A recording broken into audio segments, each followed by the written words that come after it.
Ayan,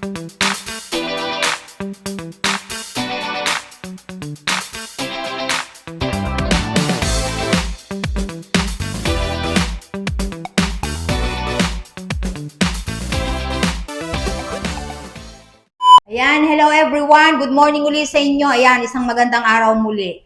So, ngayon guys ay dahil merong magse-celebrate ng birthday dito sa aming bahay ay ipagbe-bake ko siya ng chocolate cake sa aking version. Ayan, para hindi na syempre namin bibilihin at para surprise na rin dun sa magse-celebrate ng birthday dito sa amin. So, ako ang magbe-bake ng kanyang chocolate cake. Ang gagawin ko guys ay syempre yung hindi naman masyadong matamis at tamang-tama lamang ang timpla at kung gaano lamang karami na sakto lang sa amin nakakain ay yun ang gagawin ko. So ayan, kaya kapag marunong kayong mag-bake, talagang nagagawa ninyo ang gusto ninyo kapag may mga okasyon o gusto nyong may pagbibigyan kayo. So ayan guys, bago kong umpisahan ay welcome back to my channel siyempre, Hilda Chavez Ebio po. Ayan. At eto na guys, umpisaan ko kung paano ko i-bake yung aking chocolate cake. O, ayan guys, ito ang aking mga sangkap. Simple lamang. Ayan, meron akong 2 teaspoon ng baking powder at 2 teaspoon ng baking soda. Ayan. Meron din ako ditong 1 teaspoon lang na asin. Ayan. Siyempre, konti lang yung asin at meron akong 4 medium size na eggs. Ayan. O, lalagyan ko din siya ng vanilla para mabango. At kung kayo ay may ibang flavor, edi pwede rin naman. Ayan, ang aking cocoa. Lalagyan ko ng cocoa syempre, mga 2 cups. At ang aking flour. Ayan, all-purpose lang ito guys. Marami naman nabibili. Ayan, at kung meron kayong cake flour, may mas maganda. And then, meron akong chocolate bar.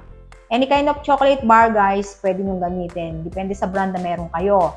At ayan, meron ako ditong 200 grams na butter. Tinunaw ko na siya, guys. Isang buo to, yung butter na nabibiling normal size. Ayan, at 1 cup na brown sugar. Dahil maglilimit ako sa tamis, lalagyan ko lang ng 1 cup yung aking 4 cups na all-purpose flour. Ayan. 4 na cup na harina ito guys. Ay lalagyan ko lang ng 1 cup na sugar. And then, ayan guys. Ayan, sip ko muna yung mga dry ingredients para mas pino at walang mabubuo. Yan ang technique guys kapag gagawa kayo ng cake. Or kahit na hindi cake, mga something na i-bake ninyong gusto ninyong mas pino pa siya, ay mas maganda yung sinisip yung dry ingredients. Yan, ganito lang guys. At nasa sa inyo guys ha, kung gusto niyo magdagdag ng sugar, baka gusto niyo mas matamis yung inyong cake, nasa sa inyo yon. Kasi ako limit lang ako talaga sa sugar, kung pwede nga wala na lang sugar. O, ayan na akin na siyang na sip yung aking dry, and then ito namang cocoa, isisip ko rin para mas pino. Actually, madali lang naman gumawa ng mga ganito guys eh. Hindi naman talaga mahirap, basta't matyaga kayong gumawa. Kung magkakamali kayo sa una, sa pangalawa, mape-perfect nyo na rin naman yan. Habang tumatagal ay nape-perfect nyo ang inyong mga ginagawang bagay-bagay, kahit sa anong bagay naman, lalo sa pagluluto.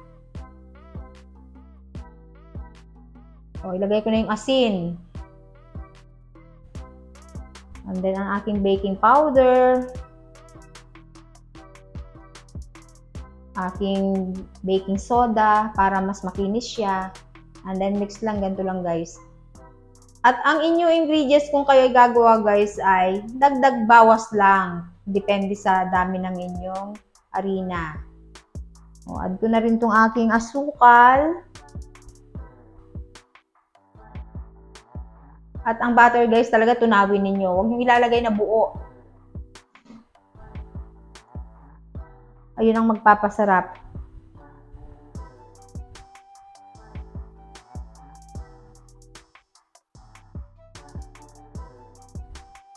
Sa mga first time bake na nagbe-bake dyan, try lang muna kayo ng konti. Ayan. Pwede rin ito guys kahit wala kayong oven. Pwede sa air fryer, sa steamer, nasa sa inyo yung kung paano nyo gagawin at lulutuin. Kasi dati nag-vlog ako ng banana cake ko is steamer lang ang ginamit ko. O add ko na itong aking milk nga pala guys. Isang lata na evap. Yung normal size na malaking lata. Nakalimutan kong binanggit kanina yung aking milk. May milk talaga ito.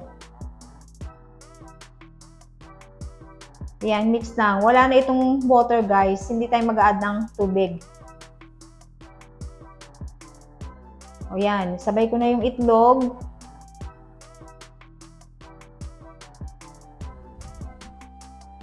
For every 1 cup ng harina, 2 egg. At nasa sa inyo kung gusto niyo magdagdag. Depende sa ano ninyo. Pag nakita ninyo super basa na siya, magbawas kayo ng egg. Kaya nga, ang ingredients ninyo, depende sa dami ng harina.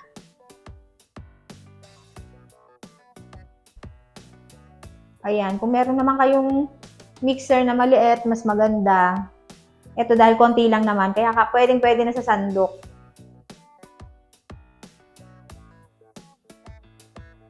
Ayan. At meron ako ditong chocolate bar. Ayan. Pwede lahat ng klase ng chocolate. Pwedeng ilagay.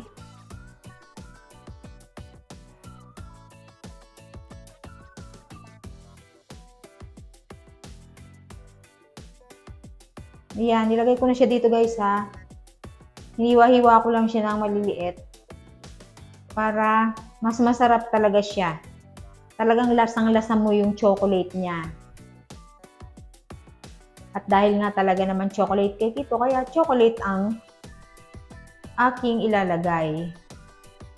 So, ayan, meron ako ditong baking paper para hindi na siya didikit.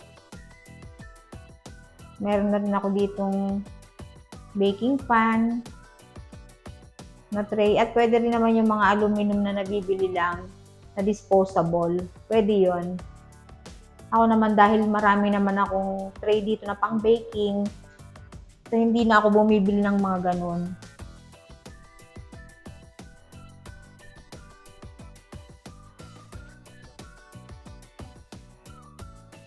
Ayan, para hindi na ako maglalagay ng oil, dito ko na lang ibubuhos. At isang malaking tray na ito guys para lahat na minsanan lang.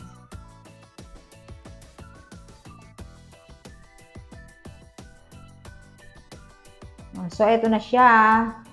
Yan, medyo i-bagsak-bagsak nyo ng konti para mas ano siya, magpantay-pantay sa ilalim. At eto na yung aking oven guys.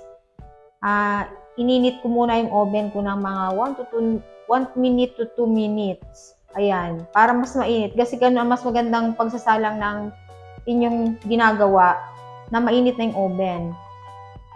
O yan, lulutuin ko ito sa 180 degrees. At check ko na lang kung okay na. Depende sa kapal ng binibake. Kasi ito medyo manipis lang. Kasi konti lang. Pero pag makapal, nalalagyan, magdagdag kayo ng init ng apoy.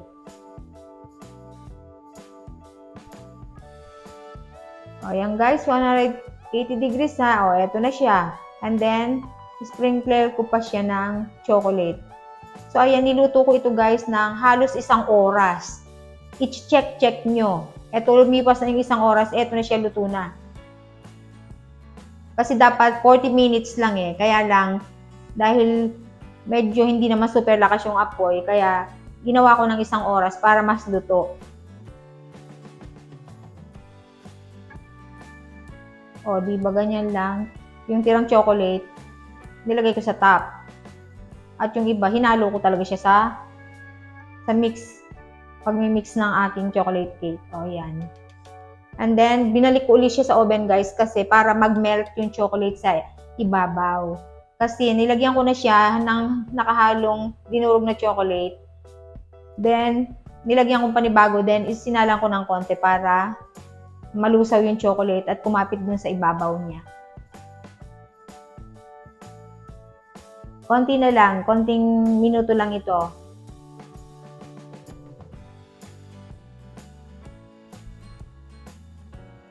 O, diba guys? Napakadali lang. Walang kahirap-hirap mag-bake ng chocolate. At depende sa flavor na gusto ninyo. Pwedeng ube, pwedeng maghalo kayo ng mga prutas. And then, tusukin ko lang toothpick. Pag wala nang dumikit, o yan, luto na siya kasi malinis na yung toothpick. Off ko na yung apoy niyan at palamigin ko na ito guys para ma-serve dun sa aming magsa-celebrate ng birthday.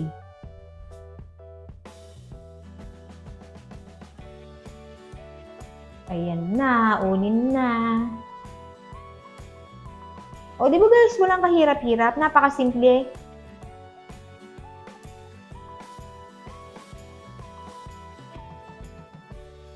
So, ito na ang aking finished product ng chocolate cake.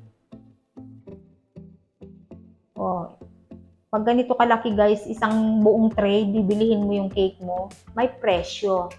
Tapos, hindi tipid sa sangkap. I-slice ko muna. Yan. Kasi, hindi ko naman talaga ito i-serve ng ganito lang. Ini-slice ko na para yung mga kukuha, dadampot na lang. At kung meron kayong molder na bilog, o kung ano yung gusto ninyong molder, pwede nyong gamitin yon. Ganito rin ang mga ingredients na ilalagay ninyo, basta sundan nyo lang yan. At dapat yung apoy ninyo talagang babantayan nyo. Para makuha nyo yung tamang lambot, tamang sarap, tamang luto ng inyong chocolate cake. O kahit ano pa mang cake. Yan, test natin yung isa. O, ayan, ganyan kaganda siya guys. O, see? O, diba? Perfect! Pwede na ipagmalaki. Pwedeng ibenta, guys. O, ayan, guys. Tapos ko nang ginawa yung aking chocolate cake. So, ayan. Ganun lang naman kasimple, guys. Try nyong gumawa kung kayo ay may mga ingredients para hindi naman na binibili. Kasi talaga naman, ang mahal ng mga cake ngayon. Kaya kung kayo ay marunong, mas magandang gumawa na lang kayo sa bahay dahil mas sure kayo na unang-una ay natitimpla ninyo ang tamang asukal o nailalagay ninyo ang gusto ninyong ilagay na flavor. Maraming nabibili naman na mga flavor sa pamilihan. Kayo na po ang bahala kung anong gusto ninyong flavor ang gagamitin ninyo. Pwedeng mga prutas yan or kung anong gusto ninyo. Nasa sa inyo yung guys. At sa paggagawa naman ng icing guys, ay next vlog ko, yun naman ang isi-share ko sa inyo kung paano ako gumawa ng icing ng isang cake. Ayan guys, thank you very much. At sana ay makatulong yun sa inyo. Ayan. Kahit naman guys, simpleng cake lang ang gagawin nyo, kayang-kaya nyo yan. Try nyo, gayahin nyo yung ginawa ko guys. At pwedeng-pwede nyo rin yan ipamigay. So, ayan, maraming salamat guys sa lahat ng aking mga viewers. Thank you very much guys. At sa mga bagong nagsusubscribe at nagpa-follow, nagpapasalamat po ako sa inyo ng walang hanggan. Ayan, at doon po sa aming mga magbe-benefits muli ng school supplies ay ongoing na po yon. Tuloy-tuloy lamang po yan every year sa lahat ng mga kabataan na aking sinusuportahan. So, ayan, kaya lagi po ako humihingi sa inyo ng support din para mai-support din po sa mga kabataan. Ayan, salamat po at God bless everyone. Isang magandang araw po.